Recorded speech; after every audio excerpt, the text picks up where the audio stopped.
안녕하세요. 제주호텔리어 야대입니다. 어떠한 직업이든 오래 종사하다 보면 생기는 직업병이라는 게 있죠. 실질적인 질환을 뜻하기도 하지만 습관이나 버릇을 의미하기도 해요. 그럼 호텔리어를 하다 보면 생기는 직업병에는 어떠한 것들이 있을까요? 오늘은 그 주제를 가지고 제 경험담 및 동료 직원들의 경험을 정리해서 다뤄볼까 합니다. 바로 시작하죠.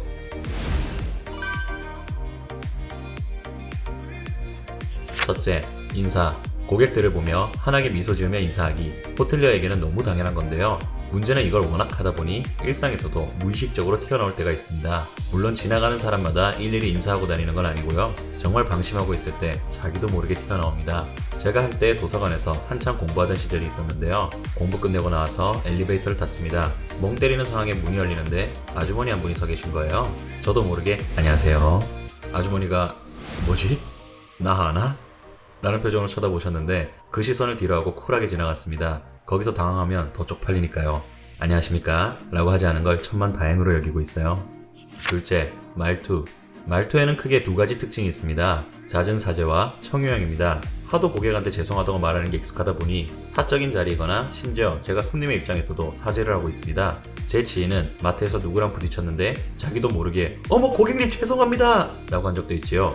또한 명령형 말투는 거의 안 쓰게 됩니다. 다 청유형으로 돌려서 얘기해요. 예를 들어 볼게요. 식당에서 젓가락 떨어뜨렸다고 치면 일반 사람들은 보통 젓가락 하나 더 가져다 주세요 이렇게 얘기합니다. 호텔리어는 정말 죄송한데 젓가락 하나 더 가져다 주실 수 있을까요? 라고 합니다. 저 같은 경우는 주문할 때도 청유형이 입에 붙었습니다. 흑돼지 2인분 주세요.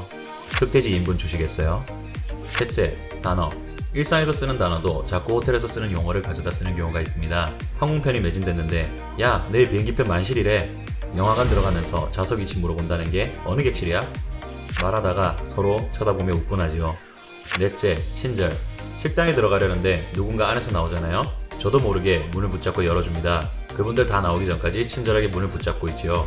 반대의 경우를 겪으면 감사합니다가 자동 반사적으로 튀어나옵니다. 호텔리어의 직업병은 결국 서비스가 몸에 배어서 나오는 경우가 대다수입니다. 고객을 불쾌하게 하면 안 된다. 고객을 챙겨드려야 한다가 무의식적으로 배어있는 겁니다. 따라서 대인관계 측면에서 봤을 때 플러스 요소가 되는 경우가 많습니다. 물론 반드시 순기능만 있는 건 아닌데요.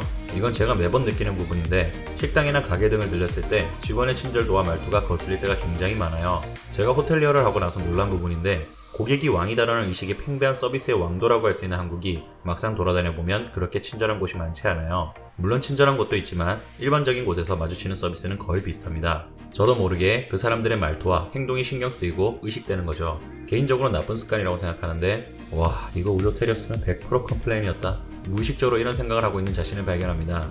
살면서 별로 신경 안 썼던 부분이었는데 어느샌가 이렇게 변해버렸죠. 그래서 아무리 맛있는 식당을 발견하더라도 서비스가 개판이면 자주 찾아가지 않게 되었어요.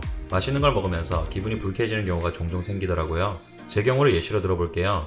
어떤 음식점에 가서 특정 메뉴를 주문했는데 블로그에 보니까 그 메뉴를 시키면 사이드로 나오는 반찬이 있더라고요. 그래서 또 물어봅니다.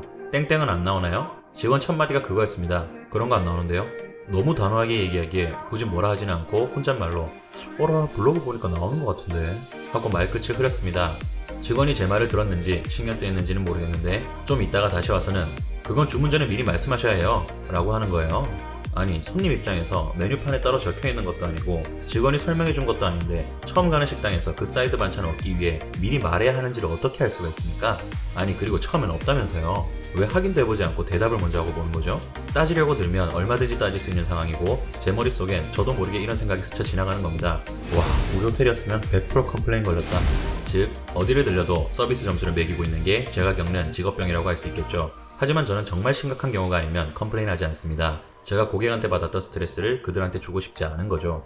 저는 음식에서 파리가 나왔는데도 별말하지 않고 계산하고 나왔던 적도 있어요. 당연히 따져야 할 일이지만 그냥 다음부터 안 가면 그만이니까 내가 화낼 필요도 없고 그쪽도 불쾌하게 만들 필요는 없지. 어차피 기본이 안 된 식당이라면 알아서 망할 텐데 뭐 하고 넘겨버리는 거죠. 이렇듯 직원 입장에서 느꼈던 불쾌함이나 불편함을 바깥에서 타인들에게 전달하지 않게 되는 게 또 하나의 직업병이 아닌가 싶어요. 물론 모든 호텔리어가 다 그런 건 아니에요. 세상 모든 일이 그렇듯 밝은 면이 있으면 어두운 면이 있죠. 제가 아는 어떤 분은 손님들한테 당한 갑질을 다른 곳에 가서 거기 직원들한테 풀더라고요. 심지어 같은 호텔리어한테 갑질을 하던 분들도 봤어요. 그래서 그런 분들과는 개인적인 친분은 전혀 쌓지 않습니다. 제 생각이 정답이라고 할 수는 없지만 본인이 불쾌하다고 느꼈던 거는 남한테 안 느끼게 해주는 게 예의가 아닐까요? 자, 지금까지 다룬 내용은 습관에 관한 거였고, 그럼 실질적인 질병은 어떤 게 있을까요? 제가 과학자나 통계 때리는 사람이 아니기 때문에 구체적으로 어떤 증상을 겪는다고는 말씀을 못 드리겠고, 제가 주변에서 봤었던 사람들 얘기를 해드릴게요. 물론 이는 개인의 체질일 수도 있고 그 사람이 다른 직종을 선택했어도 생길 수 있는 증상일 가능성이 있기에 그냥 참고만 해주세요. 백오피스를 제외하고는 근무 시간 대부분을 서 있어야 하다 보니 허리, 무릎, 발목이 안 좋은 분들이 많고요. F&B 같은 경우는 손목이 아프신 분들이 많겠죠. 시프트 근무 때문에 바이오리듬이 깨지고 휴식이 일정치 않은 데다 정신적 스트레스가 많다 보니 제가 본 분들 중 가장 치명적인 증상이 나타난 사람은 청력을 상실하는 경우였어요. 제가 일할 호텔에 있었던 차장님은 한쪽 귀 청력을 상실해서 아예 안 들리셨고 30대 중반의 주인님 한 분도 젊은 나이에 청력 손실이 심각해질 수 있다는 판정을 받았죠. 저랑 노래방 가는 걸 그렇게 좋아하던 분이었는데 스트레스로 인한 청력 상실이 우려된다고 하여 가는 횟수를 줄이며 씁쓸해하던 그분의 표정을 잊을 수가 없네요. 젊은 나이에 탈모가 오는 분들도 계셨고 그 중에 2명은 아예 대머리. 세상 어떤 직종을 선택하든 직업병이라는 게 존재하고 그 증상이 사람에 따라서는 심각하게 나타나는 경우도 있어요. 그러니 젊을 때 관리 잘합시다. 한 번 놓친 건강은 돌아오지 않아요. 이상으로 호텔리어와 고객 모두를 위한 채널 야대였습니다.